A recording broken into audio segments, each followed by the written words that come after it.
Rome's third subway line was supposed to be finished in time for the Catholic Jubilee of the year 2000.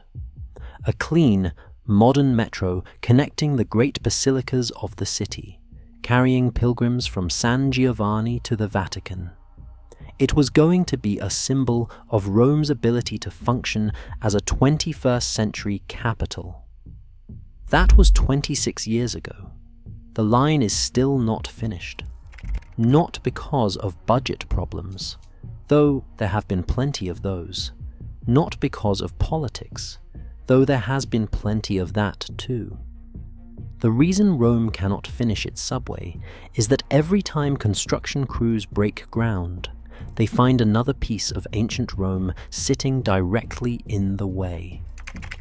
A bulldozer operator named Gilberto Pagani, working at a construction site near the Colosseum, described what it is like. He has personally pulled gold rings from the earth. Glasswork, laminated in gold, depicting a Roman god, amphoras, ancient plates, all of it surfacing from dirt that was being moved to make room for a train platform. And each time something appears, the machines stop. Italian law requires it. When archaeological material is discovered during construction, all work halts immediately. Archaeologists are called in. They assess, document, and preserve whatever has been found. Only when they are satisfied that nothing of significance remains can the digging resume. In a city built on top of itself for 3,000 years, that process can take months, sometimes years. Metroline C is now considered the largest archaeological excavation in Europe. It just happens to also be a subway project. To understand why this keeps happening, you have to understand what is underneath Rome. The city was not built on empty ground. It was built on top of previous versions of itself. Layer after layer, century after century. When a Roman building fell into disrepair or was destroyed by fire, the rubble was not cleared away. It was leveled, compacted, and built over. When medieval Romans needed foundations, they drove them into the remains of imperial structures. When Renaissance architects designed palaces and churches, they set them on top of medieval foundations, which sat on top of Roman ones, which sat on top of even older ones. The result is a city where the modern street level can be 6, 10, even 20 meters above the original ground. Every meter of depth is another century. Dig down from a modern sidewalk, and you pass through the Renaissance, the medieval period, the late Empire, the early Empire, the Republic. And if you go deep enough, the Iron Age and the traces of settlements that predate Rome itself. The tunnels for the subway are not the problem. They run at depths of 30 meters or more, well below the archaeological layers. The problem is the stations. Every station needs shafts, ventilation ducts, emergency exits, escalator wells, and entrances that connect the deep tunnel to the surface. And every one of those vertical connections has to pass through the densest archaeological deposit in the Western world. The discoveries began almost immediately. In 2007, when archaeological investigations started ahead of construction, crews at the San Giovanni station site found the remains of an ancient Roman farm, not a fragment, not a scatter of pottery. A farm, complete with a sophisticated irrigation system, dating to before the Common Era. The site lay roughly 12 meters below the modern street. It had been buried and forgotten for 2,000 years, invisibly supporting the weight of everything built on top of it. When the San Giovanni station finally opened in 2018, 11 years after investigations began, the farm's artifacts were not sent to a museum across town. They were built into the station itself. Commuters descending the escalators now pass through a vertical timeline.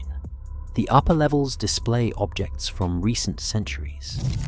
The deeper you go, the older the artifacts become.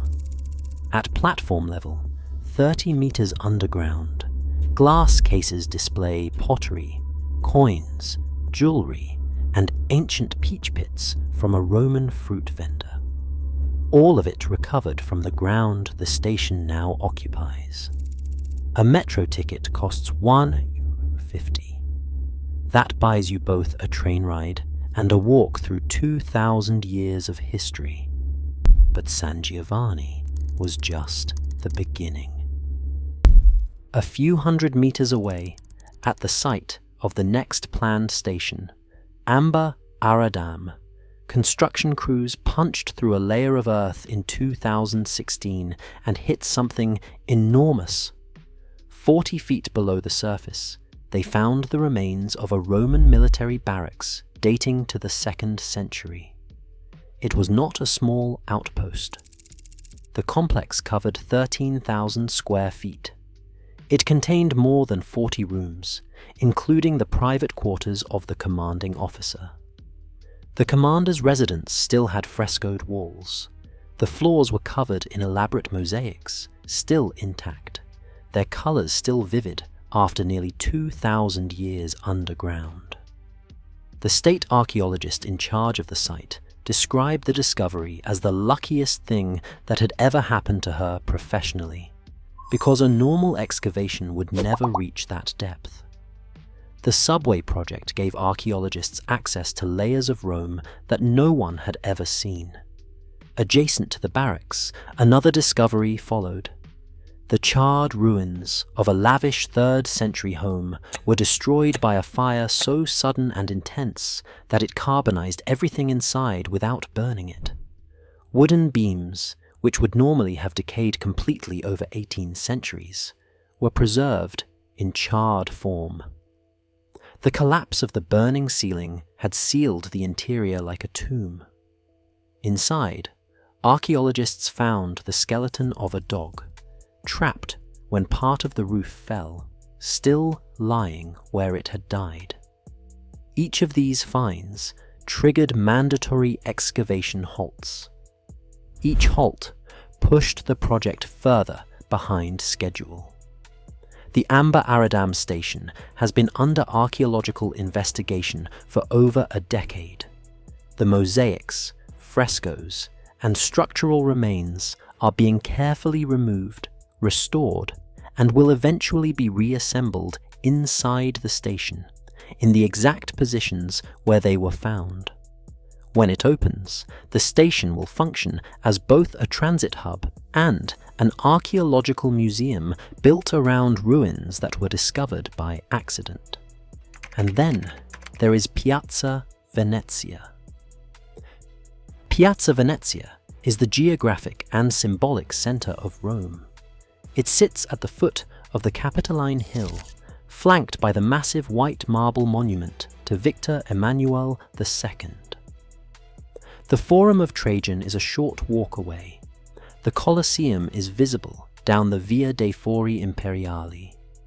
If there is a single spot in Rome where you would expect the ground to be saturated with history, this is it. The Piazza Venezia station was supposed to be the crown jewel of Metro Line C. Instead, it has become its greatest challenge.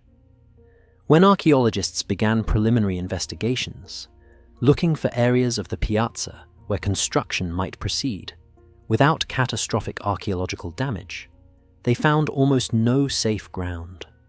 One test excavation, meant to locate a sterile zone for a subway exit, struck what is now considered the most important metro-related discovery yet.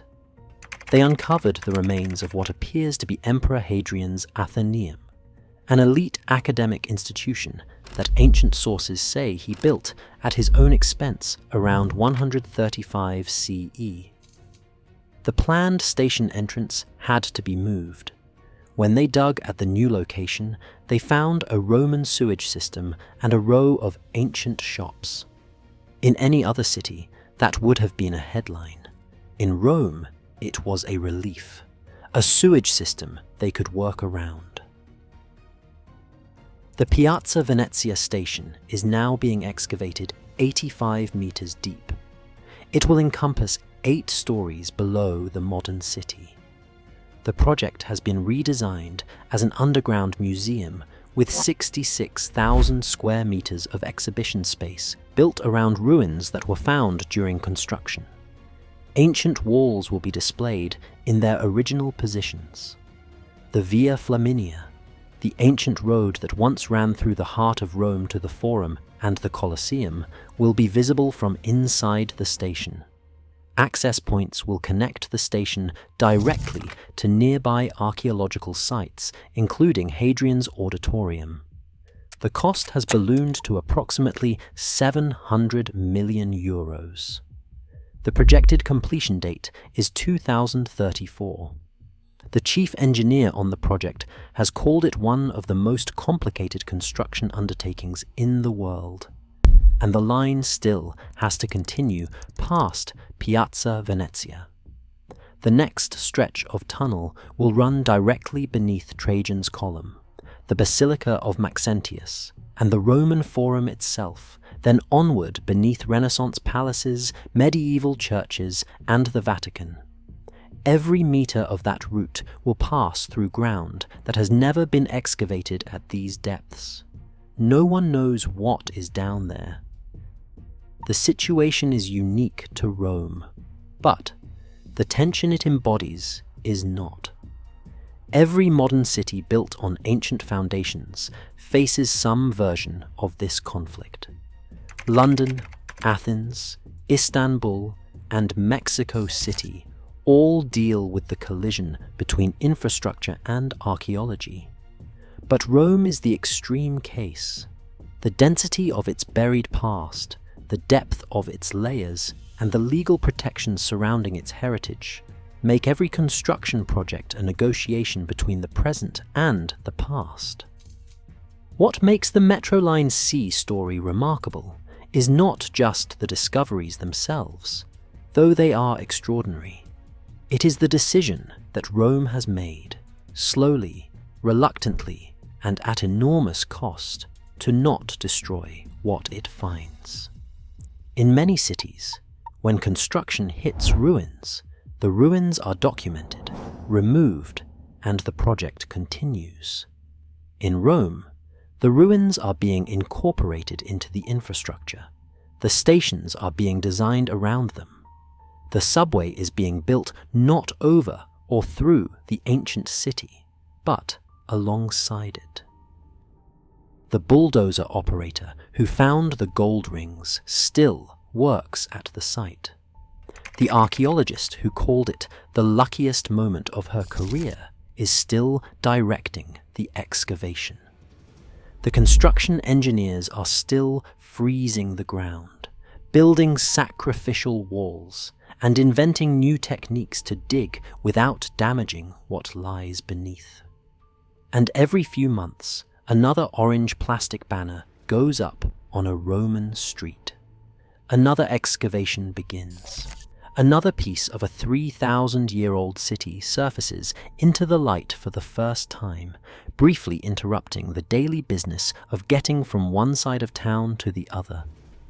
Rome was not built in a day. Its subway, apparently, will not be either. Thanks for watching. If this is the kind of exploration you want to follow, subscribe. There is more to come.